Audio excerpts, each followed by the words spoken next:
Nouveau bulletin d'information, Madame, Monsieur, soyez les bienvenus. Diocèse de Daloa, le samedi 16 novembre dernier, la chapelle du centre d'animation pastorale Golgotha de Liga a été consacrée par le nonce apostolique en Côte d'Ivoire, son Excellence Monseigneur Mauricio Redabels.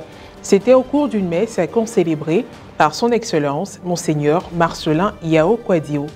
Et puis son Éminence Jean-Pierre Cardinal Coutouan a célébré sa messe d'action de grâce et de fin de mission à la tête de l'archidiocèse d'Abidjan le samedi 23 novembre dernier. À l'issue de cette célébration, qui s'est voulu un hommage à ce pasteur, il nous a accordé une petite interview à découvrir dans cette édition. Le centre d'animation pastorale Golgotha de Liga est un don du couple Hippo-Lago. Le samedi 16 novembre dernier, le nonce apostolique en Côte d'Ivoire, son Excellence Monseigneur Mauricio Redabels, a procédé à la dédicace de la chapelle de ce centre qui a été chaleureusement accueillie par l'ensemble du diocèse de Daloa. En tête, son Excellence Monseigneur Marcelin Yao Kwadio. Un reportage de Charlène Kwadio, commenté par Maria Bissi. Liga est un village d'environ 1500 habitants situé dans le département d'Issia. En fonction du découpage des circonscriptions ecclésiastiques, il appartient au diocèse de Daloa. Le samedi 16 novembre dernier, autorités religieuses, avec en tête le nonce apostolique en Côte d'Ivoire, son Excellence Monseigneur Mauricio Redabels, autorités administratives et coutumières, fils du village et invités, se sont rassemblés afin de rendre grâce à Dieu ensemble pour la réalisation d'un édifice religieux offert par le couple Hippo-Lago et assister à sa dédicace. La première articulation de cette célébration a été la remise des clés de la chapelle à l'évêque du diocèse de Daloa, son Excellence Monseigneur Marcelin Yao Kwadio, suivi de la prière et la marque de la croix au seuil de la chapelle, faite par le nonce, qui présidait cette célébration eucharistique. Après la prière d'ouverture, l'annonce de la nouvelle a été faite par Madame Hippo-Lago. Je prends la parole pour, d'une part, vous souhaiter la bienvenue à l'occasion de la consécration de l'église du Golgotha, dont le nom retenu par Monseigneur Marcelin Yao Kwadio est Centre d'animation pastorale pour les couples et les familles. Lors du rite pénitentiel qui s'est fait par aspersion, les composants de la chapelle ont aussi été bénis. La procession de l'évangiliaire a introduit la liturgie de la parole. La cellule familiale ayant une fonction non facultative dans la société, le don de ce centre nommé Centre d'animation pastorale Golgotha de Liga est fortement apprécié par Monseigneur Marcelin. Ce matin, l'œuvre réalisée par le couple Pierre-Michel Hippo et Simone-Marie Philomène Linger, expression de leur foi, attire notre regard et plaît à nos yeux par sa grandeur et sa beauté. Nous sommes là, en cette matinée ensoleillée, pour l'offrir à Dieu.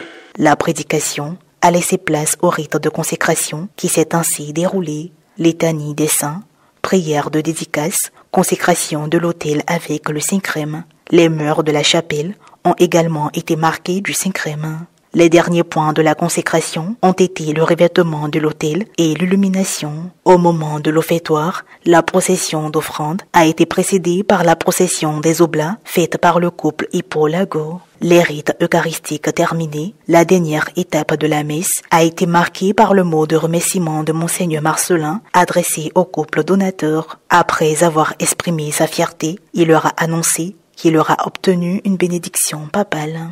Sa sainteté, François, accorde de tout cœur la bénédiction apostolique à Pierre-Michel Hippo-Lago et Marie-Philomène Linger. À sa suite, le nonce a décoré le couple. Merci Seigneur, merci pour tous tes bienfaits. Je louerai ton nom, car tu es vraiment merveilleux. Madame Hippo-Lago, en prenant la parole, a exprimé ses remerciements à tous les ouvriers, les clercs et les autorités, ainsi qu'à toutes les personnes présentes. C'est par un présent, remis à Monseigneur Mauricio Redabels, que s'est achevée l'étape d'expression de gratitude. Les propos recueillis relèvent encore la grande générosité du couple donateur et l'importance de ce centre. C'est un jour de joie pour la diocèse de Daloa et nous pouvons voir en cette magnifique église la l'œuvre de toute l'Église. C'est toute l'Église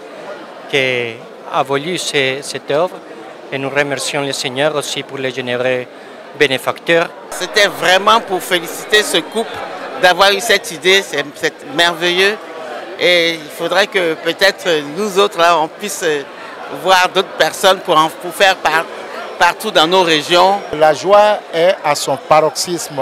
Le couple qui a offert cette église, une architecture qui étonne, mais on constate qu'ils l'ont fait de plein cœur. Direction l'archidiocèse d'Abidjan, le samedi 23 novembre dernier, les hommes et les femmes pour qui son éminence Jean-Pierre Cardinal Coutouan a tracé les sillons et les chemins de l'évangélisation ont rendu grâce à Dieu pour son amour et sa fidélité dans sa vie. À l'issue de la messe de fin de mission officielle, dite en la cathédrale Saint-Paul du Plateau, le cardinal a bien voulu répondre à quelques questions. Commentaire, Morel Potsi. Nommé archevêque d'Abidjan le 20 mai 2006, après avoir dirigé l'archidiocèse de Gagnoa, son éminent Jean-Pierre Cardinal Coutouan a enregistré 18 ans sur la cathèdre d'Abidjan, la plus grande province ecclésiastique de Côte d'Ivoire. Le samedi 23 novembre dernier, il a célébré sa messe d'action de grâce et de fin d'émission en la cathédrale Saint-Paul du Plateau.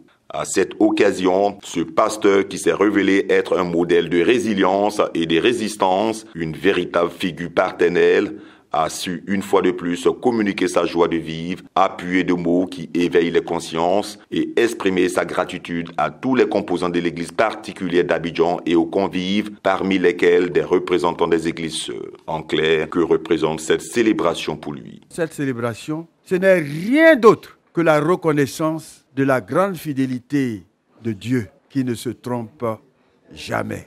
Alors, je m'en vais, je suis en retrait. Mais comme on l'a dit, avec Dieu, il n'y a pas de retraite. Avec Dieu, c'est jusqu'à ce que le dernier souffle vous quitte. La véridique phrase « il faut savoir partir » qui avait créé la controverse est ressortie dans son allocution de fin de célébration. C'est donc sans hésitation qu'il revient sur le sens réel de son affirmation. Je suis arrivé à un âge où les forces ne sont plus les mêmes. Donc, me cramponner à ce poste, alors qu'il y a des jeunes plus dynamiques, eh bien, je crois que ce n'est pas bon. Il faut savoir partir pour faire la place à d'autres qui feront aussi leur expérience, qui apporteront beaucoup plus que vous. À tous ceux qui ont mal pris, je demande de vous ressaisir. Je parle de moi en premier.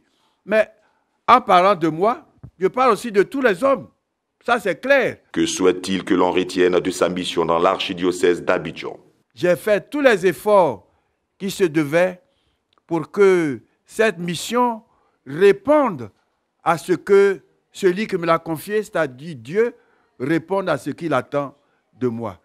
Donc, au moment où je pars, c'est lui qui peut me dire « Oui, Jean-Pierre, je suis satisfait. » Moi, je lui rends grâce pour la petite force qu'il m'a donnée d'aller jusqu'au bout parce qu'à aucun moment je ne pensais que je pouvais accomplir cette mission qui était très difficile pour moi, vu mon état physique. Fin d'une mission dans la pastorale active, mais réaffirmation d'une vie donnée dans l'épiscopat, le cardinalat, voire dans le sacerdoce. Et puis nous terminons en direction du diocèse de Grand-Bassam.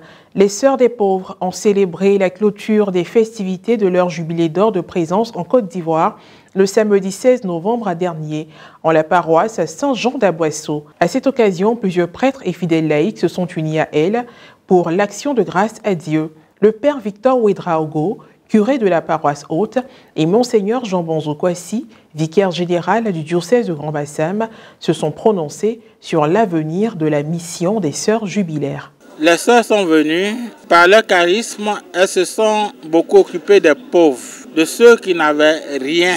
Elles ont aidé à relever leur dignité. Elles ont sauvé beaucoup de vies, beaucoup de personnes. Aujourd'hui, c'est-à-dire 50 ans après, les choses ont beaucoup changé. Je propose, par exemple, s'il n'y a plus d'entrée, que vous soyez des experts, c'est-à-dire formés dans tous les domaines pour transmettre le savoir. Ainsi, vous serez toujours utile à la société. Ce matin, nous sommes venus célébrer ce jubilé des 50 ans pour dire merci pour tout ce qu'on a reçu.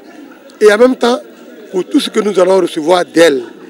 Et c'est pourquoi, en invitant le peuple de Dieu à les soutenir, je voudrais qu'elles mettent en œuvre des mécanismes nouveaux qui répondent aux préoccupations actuelles des peuples et qu'elles puissent permettre encore à être capables d'entendre le cri infiniment fort de tous ces vulnérables, de tous ces enfants, de toutes ces femmes jeunes qui ont besoin du regard humain sur leur vie.